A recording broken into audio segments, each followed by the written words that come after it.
What's going on, people? Your boy, man, Mike, coming at you guys with another segment of Falcons Fans Comments. And like I said, bro, I love these types of videos. I want to know if you guys enjoy it as well. Leave your comments. Yes, Matt Mike, I enjoy Falcons Fans Comments. All right, read what I do. I read every single comment that you guys leave under a specific video, and I'm gonna make a video just like this. So if you like this, let me know, man. Leave your comments below. If you're new to the channel, go ahead and hit that subscribe button. Tell your friend to come chat Falcons football with your boy, man.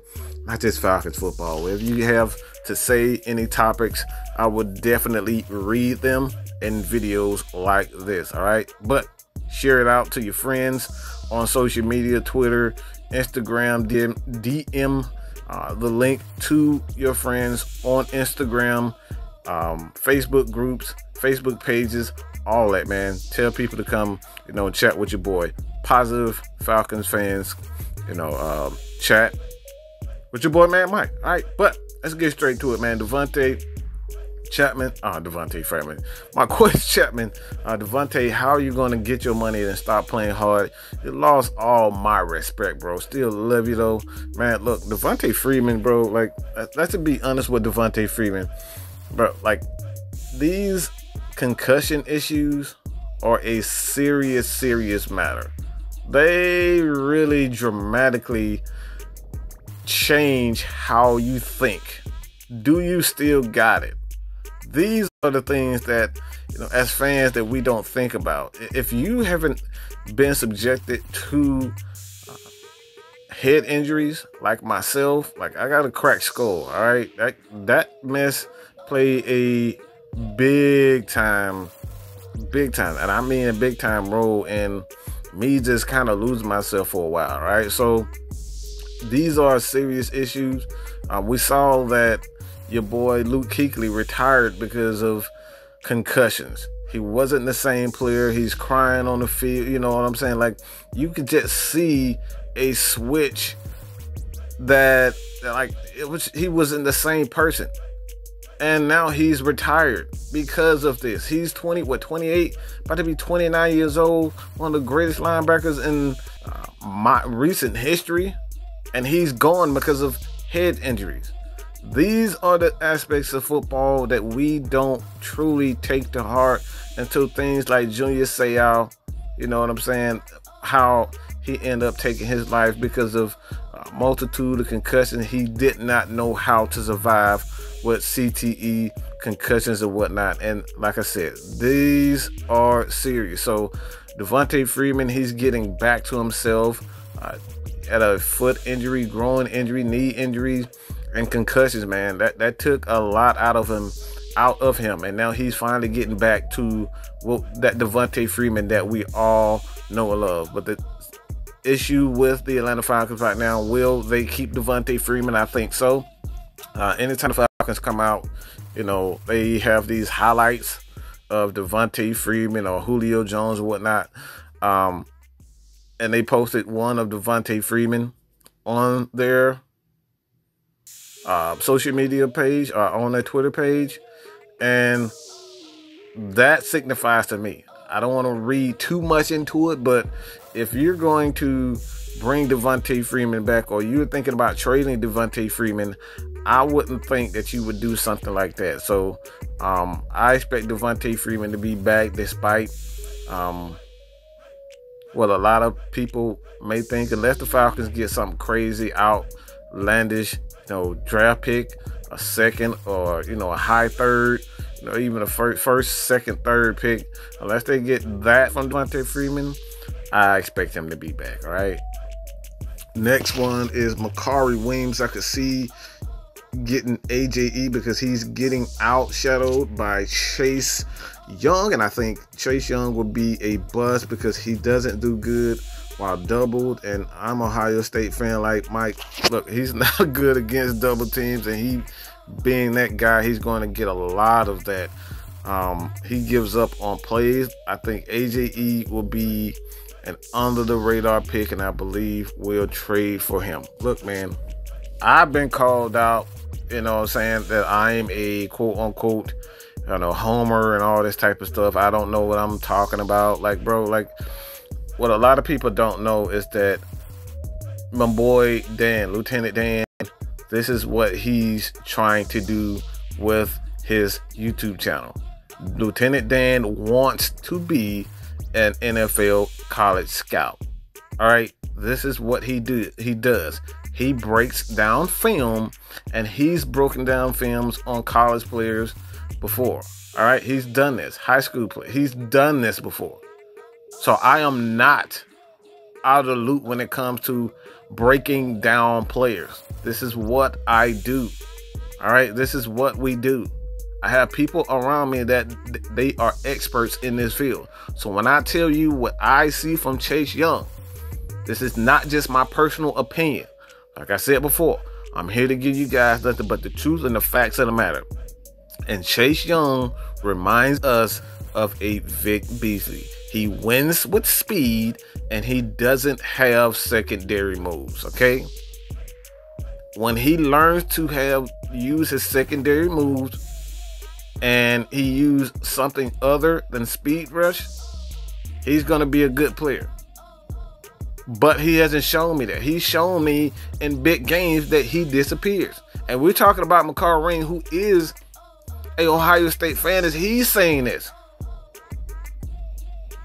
He's saying this, and he's an Ohio State fan. This is not just solely my issue. Like I said, you guys can check out for yourself, man. But I'm telling you right now, I will not and would not trade up for Chase Young. I'm not doing it. It's not worth it. It's absolutely not worth it. All right, so when it all comes down to it, man, should the Falcons draft AJE? I think it's the absolute perfect decision for the Atlanta Falcons to trade up for AJE. I think he reminds me of awful, like, from what I've seen in the short film breakdown. I haven't gotten to the defensive lineman. I'm trying to see what the Falcons are going to do with Vic Beasley and Devondre Campbell. Those guys going to come back and play more of the outside linebacker type of issue, the outside linebacker pass rusher specialist type, and then kind of give me a better idea of what they'll do in the draft. But I think AJE is the absolute perfect player in this draft for the Atlanta Falcons. If Kinlaw is around, I would bring in Kinlaw. All right, I will make a move to bring in Kinlaw so he can play alongside Grady Jarrett. But I absolutely love what I see from AJE. I think he's going to be a terrific player. He doesn't fit the athletic mold of a lot of defensive ends in this draft, but this guy's good, man. He's very good. He's good against the run. He's good in pass rush. He used a lot of his leverage and whatnot, but he's a pretty good player from what I've seen so far. And Archangel, yes, we do need pass rush, and like I said, pass rush with Vic Beasley, Tack McKinley, man, there are some question marks. So I expect the Falcons to address. I fully expect the Atlanta Falcons to address the pass rush in the future. All right, so whether it's trading up for a Brown, which I doubt that happens, drafting a guy like Kinlaw, AJE, those types of guys. I expect the Falcons to go after these guys, the Falcons are not going to sit around and not do anything. All right, they have a ton of guys who are free agents. Jack Crawford, Tommy Davidson, but Tyler Davidson. These guys are free agents, and you could see that the Falcons could potentially release Aaron Bailey. Like, he could potentially be gone. So when you look at the Falcons, man, they have to make some moves with this defensive line, offensive line, because you win in the trenches. You don't have good trench play, chances are you're going to lose games. All right, so Junior Molaval, however the hell you say that, I'm bad at fucking pronouncing names, but ATL. Atlanta doesn't need to draft a running back, They have strong Olsen, strong running back core. Hill, Olsen, Edo Smith, all those need to draft offensive linemen. Watch these guys run downfield and draft defensive linemen, defensive end, rise. All right. Yeah, you're absolutely right about that. Absolutely right about that. I don't know if the Falcons should draft. I wouldn't necessarily draft a running back in the first couple of rounds, okay? I'm not doing that. In the first couple of rounds, I'm not doing it. First 2 rounds, if a Swift, Travis Etienne is going back to college. So if Swift is around in their late second, the one they got from the Patriots, I would potentially use that if Swift is around. And then the 3rd round, you go get another defensive end or defensive tackle. I would do that. But running back in the first 2 rounds, look, I wouldn't necessarily do that. You still have Devonta Freeman coming back for the most part. I think he is coming back. Brian Hill is a free agent, and they may or may not bring him back. But you have Edo Smith and you have Quadri Olsen. Don't know if Edo Smith is in their future plans because this guy's been hurt this first couple of years. And for me, if I can't count on you in your first couple of years and you had concussions, you've had knee injury and then you have concussions, you have multiple concussions, bro, like I'm sorry, but I gotta let you go. All right. And as far as the defensive end, like I said, I fully expect the Atlanta Falcons to go after a defensive lineman, whether it's a playmate for Grady Jarrett in the trenches, have a defensive tackle who's going to help get to the quarterback as well as play solid in base formations. I think the Falcons are definitely going to address those needs. Speed Falcons for life. Hopefully they get someone that's a game changer and can help us in the future. As far as a game changer, they don't necessarily need to have a game changer. Everybody looks for that next special player. Grady Jarrett wasn't necessarily drafted to be a game changer, but that's what happened. All right. Sometimes a game changer just falls in your lap, and you know, it doesn't happen all the time, but there's always that draft where you get one of these franchise type players that you get in 2nd round, 3rd round or whatnot, or the lower 1st round. These guys aren't necessarily game changers, but you know, and they're not necessarily game changers, but there's always a chance that you get a guy like Grady Jarrett in the 4th, 5th round that end up being much better than what you have. So, no, it all comes down to scouting well, man. If you know the type of scheme that you run, you can take chances. You can take chances on getting the exact players that you want, like a Grady Jarrett. Grady Jarrett is the perfect Atlanta Falcons player because in Dan Quinn's scheme, he needs 3 techs. He needs a ton of 3 techs. 3 techs are just basically guys who can get to the quarterback and doesn't really necessarily play the run. All right, these guys, their sole assignment, responsibility is to get penetration. And that's what you can take chances on if that's your scheme. If that's your scheme is to get penetration, get to the quarterback, then Grady Jarrett guys you can find, you know, in the 3rd, 2nd, 3rd, 4th rounds, possibly even 5th, because you've already established your scheme. And that's why I said this year establishing scheme was paramount for the Atlanta Falcons. Now they have their scheme. Now you can focus on the players that can maximize that scheme. In 2016, in 2016, I was telling all my buddies how I did not like Devonta Freeman, and he wasn't a great contact runner. First year with Steve Sark, I was telling my friends he was a problem. I feel like I could do a better job staffing. Look, man, Mag 3. Devonta Freeman is never, like, to say that Devonta Freeman wasn't a contact runner isn't exactly true. I think what you may, you correct me if I'm wrong, but When it pertains to Devonta Freeman, he was a contact runner. The issue is that he's not built like a contact runner. Devonta Freeman is what? 5'8", 5'9", 205, 210 pounds. Bro, these linebackers will knock his little behind out, all right? And that's the freaking issue. He's too little. And Warrick Dunn warned him, you have to change your style of running because you're not that big. And that was Warrick Dunn early in his career. He was a contact runner, but he didn't have the build to be able to last in the NFL until he changed his style of running. And that's what Devonta Freeman has learned to do. He's a different type of runner. He doesn't have the physical makeup like a Derrick Henry, like a Marshawn Lynch, to be able to run like that.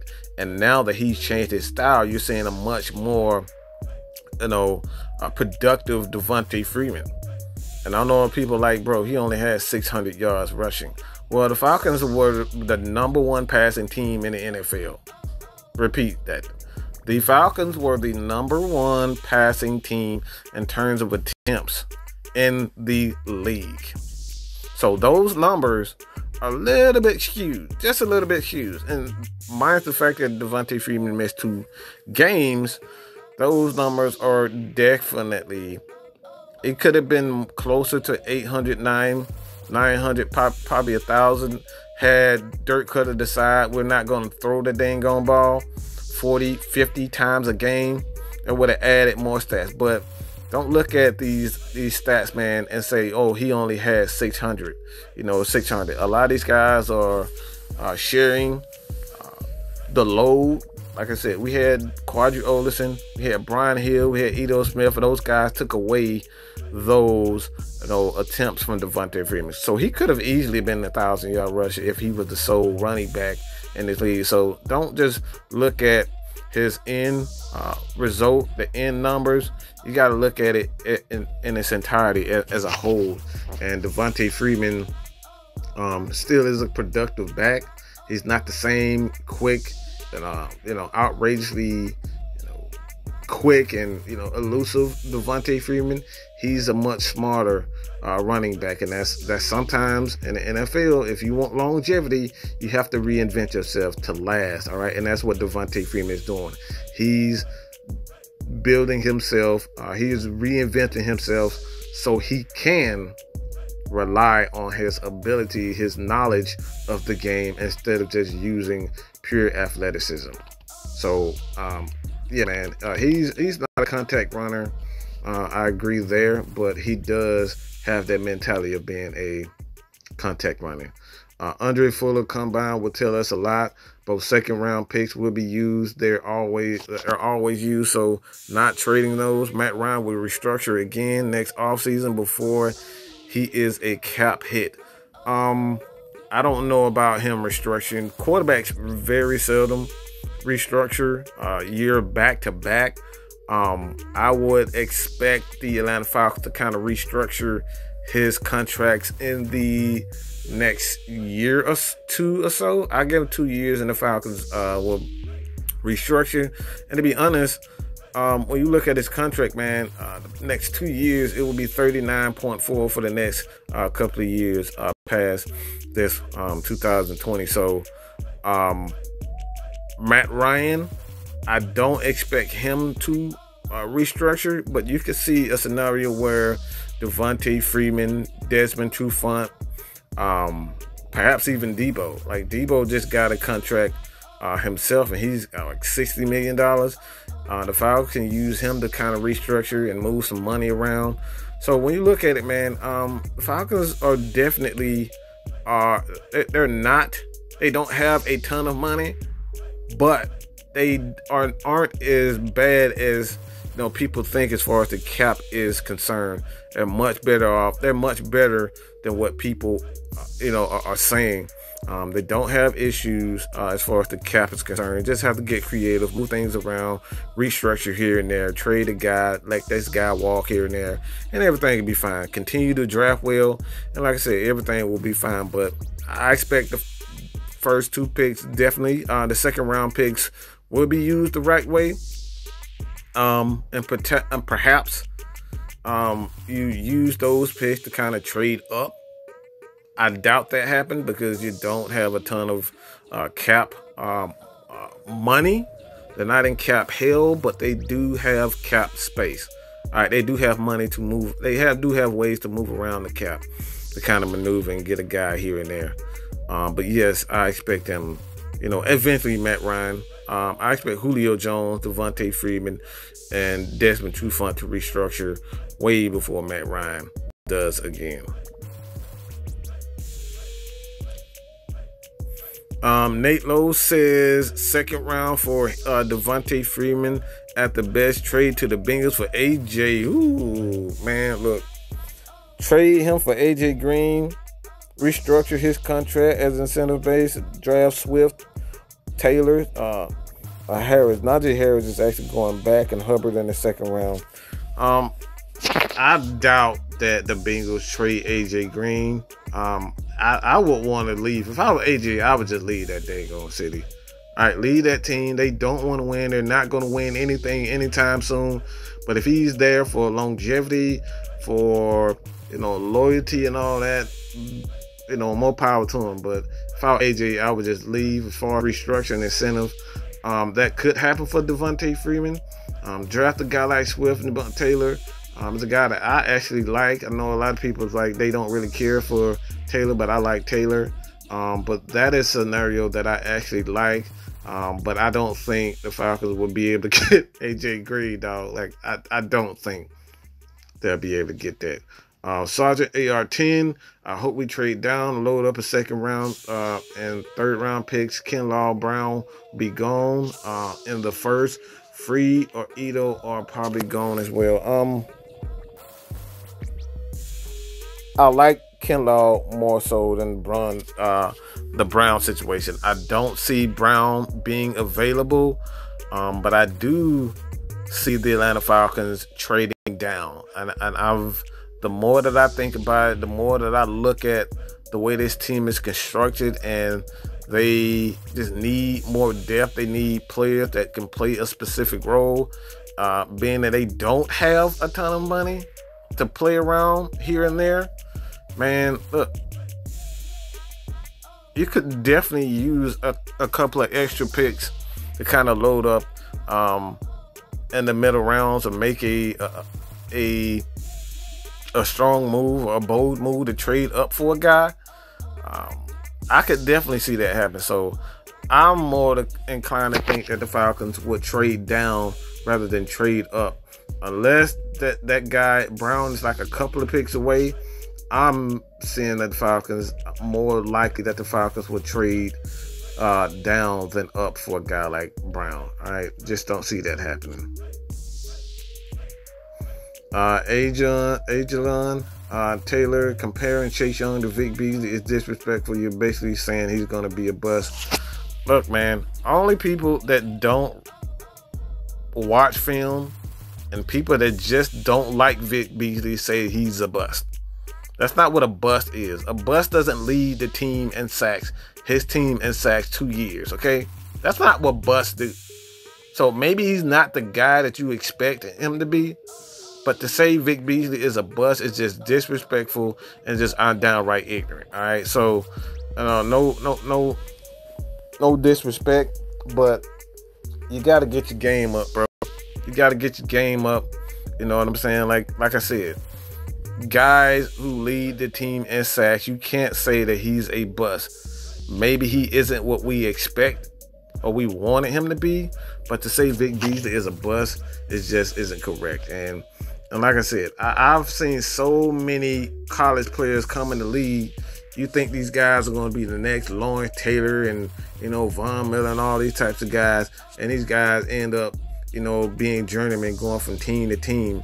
It just doesn't happen the way that we think guys coming out of college. We thought, Tim Tebow was drafted in the first round, and the next thing his behind is out of the league. You know what I'm saying? So it doesn't typically happen that way. Gene Frederico, you spoke before about moving from Devonta Freeman and moving forward with Brian Hill committee. I'd love to see the idea That for cap reasons, draft capital, get back and chance to see what we have in others. I can see us trading down in the first, trading back into the first, like we did last year if someone falls. That's a great point, man. Like I said, I can see the Falcons more, trading down than up, getting the extra pick because we don't have a ton of money in free agency. And when you don't have a ton of money in free agency, you tend to kind of get creative in the draft and, you know, bringing those young players you can groom to be, you know, role players. And that's what the Falcons need at this point, especially when you don't know what's going to happen with not Devonta Freeman, but Vic Beasley. You don't know if Tack McKinley is going to come back, if he's even going to play in the first couple of games of the season because he's had off-season shoulder surgery. You just don't know, man. So I'm more inclined to think that the Falcons would trade down than up, like, to be honest. And that's just my take on it. No need to draft a running back, says Cortland Griffiths.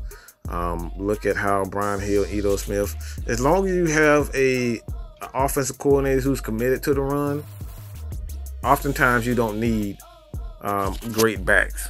You don't need a lead back, especially in this NFL. It's becoming more of a passing league.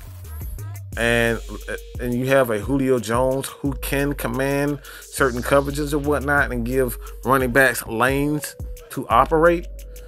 As long as you have a competent running back like a Brian Hill, Edo Smith, you know, you can do it without a lead back. And like I said, man, I just don't see the Falcons, you know, necessarily drafting a running back in the first couple of rounds. Like I said, if Swift is around at the third round, fourth round, I take a running back, but I'm not doing it with the first two rounds. We should get Jay Ajayi. Jay Ajayi is just old, man. I'm not bringing in any more old guys. I'm not bringing any more old guys to the team. Just not doing it, bro. Like, at some point, Falcons, we have to, you know, worry about the future. In the NFL, running backs tend to get hurt quick, fast, in a hurry. All right, these guys use their body, they bang their body almost on every play in pass protection, running the ball. In practice, these guys are more susceptible to injuries than probably any position outside of offensive lineman and quarterback in the league, man. This is a very tough position, and at this point, running back committee is where it needs to be. If Edo Smith comes back, says Samuel Davis, if Edo Smith comes back from concussion, I have a problem with Smith starting. He's a younger Devonta Freeman. If they get Kinlaw, Isaiah Simmons, Derrick Brown, there's talent in this draft which can come in and be impact players. Do your job, Dimitrov. I do have a problem with Edo Smith, and that's why I've suggested that the Falcons move on. Like I said, I've lost all hope as it pertains to running back being, you know, a feature back. He being the number one guy as far as carries concerned. I want to share carries. All right, I want running back by committee like we had with Devonta Freeman, Tevin Coleman. I think the NFL is going more towards that. You're not going to have, you know, guys like Derrick Henry that just come out of nowhere and become one of these big major stars. Oftentimes, that's not going to happen. So, being running back by committee is where it's at right now. And like I said about Kinlaw, I expect that right now the grade on Kinlaw is somewhere in between, you know, 15 and 16. So hopefully Kinlaw is around, but there's always a chance someone trades and falls in love with him and do something stupid like the Saints did, you know, trading up a first round pick for Marcus Davenport. So you just never know, man. We will see. Devonta Freeman isn't on borrowed. Hey, man, look, he's a running back. Of course he's on borrowed time. I've said this. He's on borrowed time. He's on borrowed time. NFL running backs do not last long. And damn, you wrote a lot of shit. Hey, look, man, I understand it, and I've read this actually, and I'm gonna like it again. But I've read this and I've said this over and over again. Devonta Freeman is on borrowed time. Running backs in this league know that they typically only have 4 years to make an impact and 4 years to get paid. That's just the way of the NFL right now. That's just fact. You don't have to like it, but it's the truth. Running backs typically don't last out 4 years in the NFL. You're lucky as a running back that you get 8 years. See guys like Darren Sproles still playing. You very seldom see that happen. So when you look at it, Devonta Freeman is on borrowed time. He knows it, and he has to reinvent himself so he can last longer. Okay, he got that advice from Warwick Dunn, who, you know, he taught him that. Like the great Warwick Dunn, Falcons Ring of Honor. Look, bro, that happens. It happens. Running backs, players, you know, they get injured. They have to reinvent themselves to last longer. And Devonta Freeman, he's on borrowed time, bro. I'm sorry, but that's the truth of the matter. Julio Jones contract restructured. Desmond Trufant contract. If we're gonna keep him, if not trade him, I'm sure the Seattle Seahawks would trade for Desmond Trufant. Look, Trufant ain't going nowhere. Trufant isn't going anywhere, Anthony, bro. Like, I understand that everybody trying to save money. I understand that people trying to give, you know, the next great corner, are trying to see if a cornerback is going to be great. But we don't know what these guys are. Why are we so anxious to trade guys that are solid for guys that may be? Why would you trade a sure thing for Desmond Trufant for guys that may be? Isaiah Oliver may be something. Sheffield may be something. Jordan Miller may be something. And the next cornerback in the draft may be something. But you know for a fact that Desmond Trufant is a Pro Bowl caliber corner, and he's going to get interceptions. He 4 years, I think he's this year 3 or 4 interceptions this year. 3 or 4 interceptions this year. A damn good rebound year for Desmond Trufant, and we're still trying to get rid of him. All right, and like, I understand the need for picks and need for money, but Desmond Trufant is a proven commodity. You know what you're going to get, and I doubt what the defensive coordinator, whose strength is a defensive backs coach, and Raheem Morris, why would he suggest trade his best player? If the Falcons decide if they're going to move on for Desmond Trufant, that means, one, they're going to get hit with some big time cap issues if that happens. And that is not going to happen. The Falcons don't do that unless this is a rebuild situation. Falcons are not getting rid of Desmond Trufant. And like I said, I understand the need for picks and salary and whatnot, but it doesn't make sense to get rid of Desmond Trufant, especially this year and next year. Maybe after 22, you can kind of do some things. You may restructure in 21, but 20, Desmond Trufant is not going anywhere. This year, Desmond Trufant is not going anywhere. You could definitely get a second-round pick for a guy like Trufant, but the money, it just doesn't make sense, man. And if the money doesn't make money, it doesn't make sense. All right, if it doesn't make money, it don't make sense.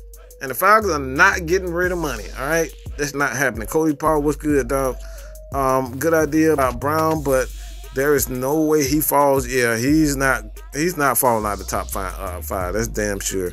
We will probably should give our first second-round pick for him. I personally would keep our pick, especially since we get 3 in the first 55 players.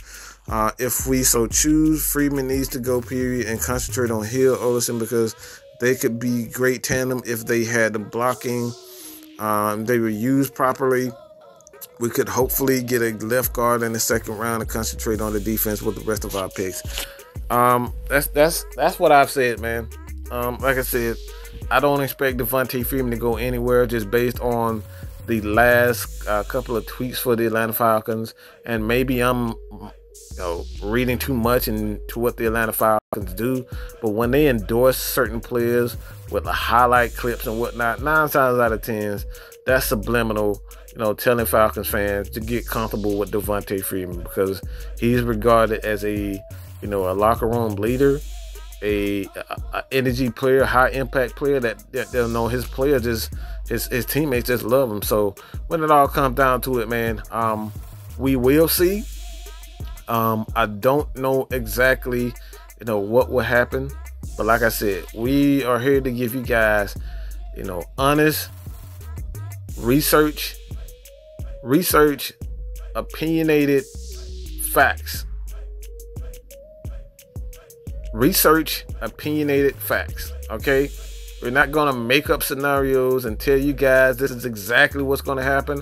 I'm going to give you guys well-researched, opinions and facts that we've seen in the past that could apply into the future. All right, we're not going to throw, a trade scenario and say we're going to trade all 3 picks and trade up to get a guy like Chase Young. 9 times out of 10, the Falcons have never done that. They're not going to do that, and they haven't done that in the past. Unless this guy's a once-in-a-generation type player, the Falcons are not going to do that. If this guy's not a Julio Jones, you know what I'm saying? They're not going to do that. Unless this guy is a J.J. Watt in their eyes, they're not going to do that. So we're not going to throw out these outrageous, trade scenarios, these draft scenarios like a lot of people do. Not going to do that, bro. We're not going to do that. We're going to give you guys the truth and the facts of the matter. And the truth of the facts of the matter, more than likely, the Falcons would have to trade down or trade up to get a guy that's like a couple of picks ahead. Outside of that, no, they're going to stay put or more than likely trade down for like. So let me know what you guys think about this, man. Continue to comment on these videos, and I will make more videos like this. All right, so check out your boy on Instagram, on Twitter, on Facebook. All right, Matt Mike Sports. Peace. I'm gone.